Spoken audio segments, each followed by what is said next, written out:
Hi guys, I hope you all are doing well. Let's begin with our current affair session. चलिए शुरुआत करते हैं motivation के साथ। Ignorance the root and stem of all evil. अगर आपकी life में इग्नोरेंस है, ठीक है, इस इग्नोरेंस का सिंपली मतलब है lack of knowledge, lack of awareness, ठीक है। तो उस चीज़ की बात हो रही है, अगर वो लाइफ में है तो ये प्रॉब्लम क्रिएट कर सकती है, ठीक है।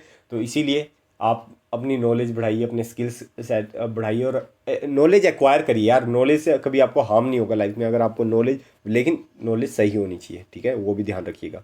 तो अपनी लाइफ में नॉलेज एक्वायर करिए। आप डेली इतना पढ़ रहे हैं, ठीक है, आप नॉलेजेबल पर्सन है, कोई आपको इजीली फूल नहीं बना सकता, ठीक है। चलिए बढ़ते हैं आगे। नेशनल डॉक्टर डे कब ऑब्जर्व किया जाता है? तो ये ऑब्जर्व किया जाता है आपका 1 जुलाई को। और ये डे सेलिब्रेट किया जाता है पूरी कंट्री में in the memory of doctor Bipin Vidhan Chandra Roy, ठीक है, डॉक्टर विजन चंद्रा रॉय, जो कि एक फिजिशियन भी थे और सेकंड चीफ मिनिस्टर थे कहाँ के? वेस्ट बंगाल के, ठीक है। तो उन्हीं की याद में ये सेलिब्रेट किया जाता है नेशनल डॉक्टर्स डे, ठीक है। उनका बर्थ हुआ था 1 जुलाई 1882 को और उनकी डेथ भी सेम हुई थी 1 जुलाई 1962 को, ठीक है। और उन्होंने काफ़ी एक्टिव रोल प्ले किया है as a politician, freedom fighter और एडवोकेट फॉर एजुकेशन। तो उन्हीं की याद में ये day national doctor day celebrate किया जाता है, ठीक है।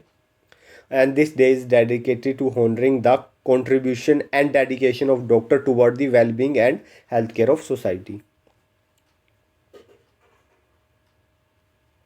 प्राइम मिनिस्टर ने इनोग्रेट करा है कौन सा एडिशन इंडियन कोऑपरेटिव कांग्रेस का इन न्यू दिल्ली? तो इंडियन कोऑपरेटिव कांग्रेस का ये 17th एडिशन था जो प्राइम मिनिस्टर नरेंद्र मोदी ने इनोग्रेट किया न्यू दिल्ली में, ठीक है। National cooperative union of India, ठीक है, उन्होंने ऑर्गेनाइज कराया था ये 2 दिन का इवेंट। इसकी थीम क्या थी? Amritkaal prosperity through cooperation for a vibrant India. तो इसकी ये थीम थी और इसे को चेयर किया इसने अमित शाह जी ने, ठीक है। तो ये आप देख सकते हैं। What is the rank of India men's national football team in FIFA World Ranking that got released recently? तो फीफा की जो हाल ही में रैंकिंग रिलीज हुई है उसमें इंडिया ने ग्रो करा है और इंडिया आ चुका है अब 100th रैंक पे, ठीक है। तो काफ़ी अच्छी चीज़ है। और अगर हम बात करें तो इंडिया लेबनान और न्यूजीलैंड को पीछे करके अभी टॉप पे आ गया, 100th रैंक पे आ गया, ठीक है। और this advancement now keep India as 18th rank. तो इस जैसी इंडिया 100 रैंक पे आया तो एशिया की रैंकिंग की बात करें तो एशिया में इंडिया 18 नंबर पे है फुटबॉल में, ठीक है।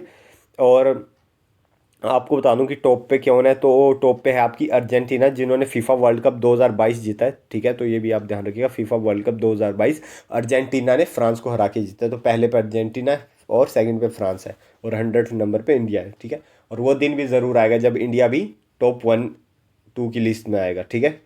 वो दिन भी ज़रूर आएगा, ठीक है। चलिए बढ़ते हैं आगे।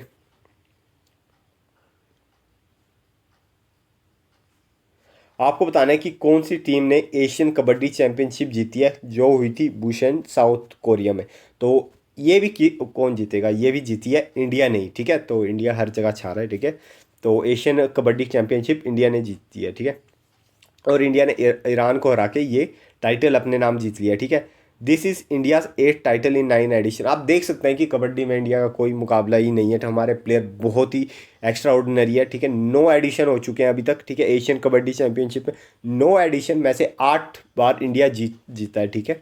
तो काफ़ी बड़ी अचीवमेंट है, ठीक है। और इंडिया के कैप्टन कौन है इस टाइम? वो है पवन शेरावत, वो इस टाइम कैप्टन है, ठीक है। और इसमें 6 टीम ने खेला था, India, Iran, Japan, Korea, Chinese ताइपाई and Hong Kong, इन्होंने पार्टिसिपेट किया था, ठीक है।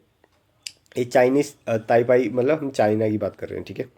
और जो अगला एशियन गेम्स है वो जो चाइना में होने वाली है, हाँ, हैंगजोंग चाइना में, ठीक है, वहाँ भी इंडिया पार्टिसिपेट करेगा। तो होपफुली इंडिया ही वहाँ पे जीतेगा, ठीक है। हाँ, जो एक कबड्डी का जो एशियन गेम्स होने वाली है, ठीक है।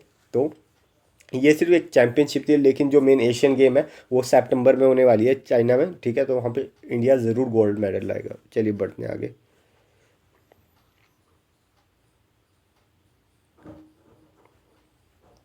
इंडिया दीपिका पालिकल और हरेंद्र पाल संधू, ठीक है, इन्होंने कौन सा मेडल जीता इन Asian mixed double squash tournament जो कि हुआ था चाइना में, हैंगजोंग चाइना में?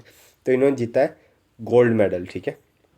India Deepika Pallikal and Harinder Pal Sandhu won gold medal at the Asian mixed double squash tournament in Hangzhou, ठीक है। और इसके अलावा अनहंत सिंह और अभय सिंह ने भी ब्रॉन्ज मेडल जीता है, ठीक है, इंडिया डू, ठीक है, इन्होंने डबल में ब्रॉन्ज जीता है, ठीक है। और ये जो मिक्स डबल इवेंट था ये हुआ था एज ए ट्रायल इवेंट था ये फॉर हांगजोंग एशियन गेम्स, जो एशियन गेम्स होने वाले हैं, ठीक है, उनके लिए एक ट्रायल इवेंट था जो कि सितंबर में होने वाला, जैसे मैंने बताया, ठीक है, लास्ट क्वेश्चन में भी। तो उसके लिए क्या है कि चाइना भी प्रिपेयर हो रहा है to host the 19th Asian game. ध्यान रखिएगा कौन सा एडिशन होगा एशियन गेम्स का, 19th एडिशन होगा एशियन गेम्स का। कहाँ पे होगा? चाइना में, हैंगजोंग चाइना में, जरूर ध्यान रखिएगा। Star Indian javelin thrower Neeraj Chopra clinches the Lausanne Diamond League 2023 title with the best throw. तो आपको पता लग ही गया होगा, ठीक है, आपने कहीं ना कहीं न्यूज़ में पढ़ ही लिया होगा, नीरज चोपड़ा ने फिर से मेडल जीत लिया, ठीक है। तो आपको बताना है कि इनकी बेस्ट थ्रो कितनी रही थी जिसने हेल्प करी इन्हें ये टाइटल जीतने में। तो इनकी थ्रो थी 87.66 मीटर की। Star Indian javelin thrower Neeraj Chopra clinch the Lausanne Diamond League 2023 title with the best throw of 87.66 metre, ठीक है। और इन्होंने अभी लास्ट में डायमंड लीग 2023 में जीती थी, जो कि मई में ही हुई थी दोहा में, ठीक है। उसके बाद इन्हें इंजरी लगी थी, इसके बाद ये बाकी इवेंट में फिर जून में पार्टिसिपेट नहीं कर पाए थे, अदरवाइज वहाँ भी ये मेडल लेके आते, ठीक है। बहुत ही एक्सेप्शनल प्लेयर है, ठीक है। Neeraj golden arm did its magic with fifth attempt and achieve the throw of 87.66 metre, ठीक है।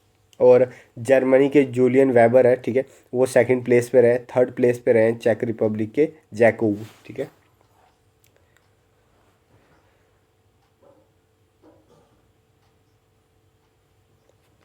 23rd summit of SCO council of head of the state will be chaired by. तो इसे होस्ट कर रहा है एससीओ की समिट को India, तो इसे चेयर भी कौन करेंगे? इंडिया के प्राइम मिनिस्टर नरेंद्र मोदी, ठीक है। इंडिया होस्ट दी एससीओ संघाई कोऑपरेशन ऑर्गेनाइजेशन समिट इन्हें वर्चुअल फॉर्मेट में हो रही है, ठीक है। और प्राइम मिनिस्टर नरेंद्र मोदी जी ने इसे समिट को क्या करने वाले हैं? चेयर करने वाले हैं, ठीक है। और इंडिया ने इसमें इनवाइट किया है, बाकी जो भी मेंबर कंट्री है वो है China, Russia, Kazakhstan, Kyrgyzstan, Pakistan, Tajikistan, Uzbekistan, ठीक है। इन सबको इनवाइट किया था इंडिया ने इस समिट में, ठीक है। और ईरान, बेलारूस और मंगोलिया इन्हें भी इनवाइट किया था एज ए ऑब्जर्वर, ठीक है। आपको पता है ना एससीओ के 8 मेंबर है, ठीक है। ये जो 7 जो इन्वाइट कर गए जो हमने डिस्कस करे, ठीक है, ये 7 है और एक 8th इंडिया, ठीक है। और इसके अलावा ये जो ईरान, बेलारूस, मंगोलिया ये ऑब्जर्वर स्टेट है, तो इन्हें भी बुलाया गया था। और एक एससीओ का ट्रेडिशन है कि तुर्कमेनिस्तान को भी इनवाइट किया जाता है as a guest of the year, तो इस बार भी तुर्कमेनिस्तान को भी इनवाइट किया गया था, ठीक है।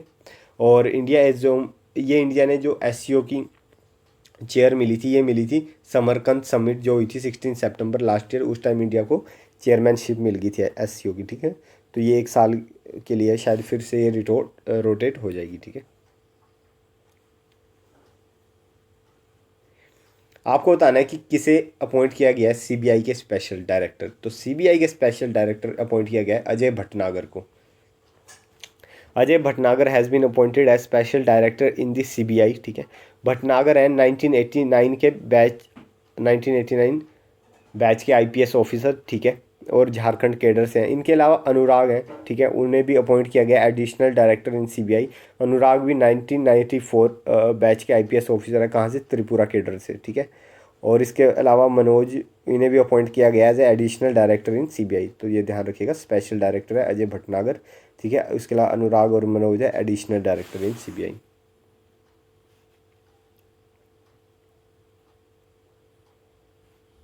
आपको बताना है कौन सी स्टेट ने लॉन्च किया है जगन जगन अन्ना अम्मा वड़ी स्कीम। तो ये लॉन्च करी है आंध्र प्रदेश ने, ठीक है। आंध्र प्रदेश के चीफ मिनिस्टर है वाईएस जगन मोहन रेड्डी, तो इन्होंने लॉन्च करी है जगन अन्ना अम्मा वड़ी स्कीम, ठीक है। और स्कीम विल डिपॉजिट, इस स्कीम के अंडर क्या है कि फाइनेंशियल असिस्टेंस दी जाएगी 6,393 करोड़ की into the bank account of 43 lakh beneficiary, ठीक है।